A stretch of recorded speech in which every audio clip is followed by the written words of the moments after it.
5 nouveaux cas de coronavirus sans signe de gravité confirmés en France, annonce d'Agnès Buzyn, la ministre de la Santé qui renforce les consignes pour ceux qui rentrent de Chine, porter un masque, prendre sa température 2 fois par jour pendant 14 jours, éviter les endroits trop fréquentés. Par ailleurs, l'INSERM affirme sur France Info qu'un traitement contre le virus pourrait être trouvé dans quelques semaines.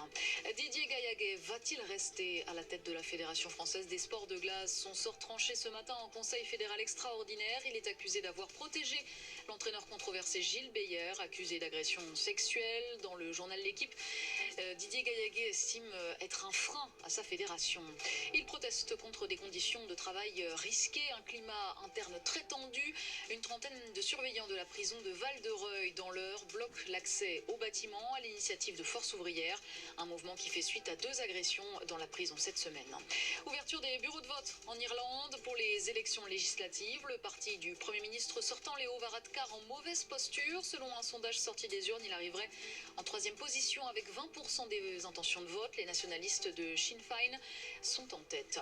2 jours après son acquittement au Sénat, Donald Trump révoque 2 responsables de son administration, témoins clés de l'enquête sur sa destitution. Des élus démocrates dénoncent des représailles de la part du président américain.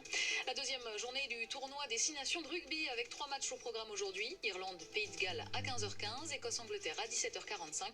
Et puis France-Italie chez les femmes, ce sera à 21h. France Info. Et tout est plus clair.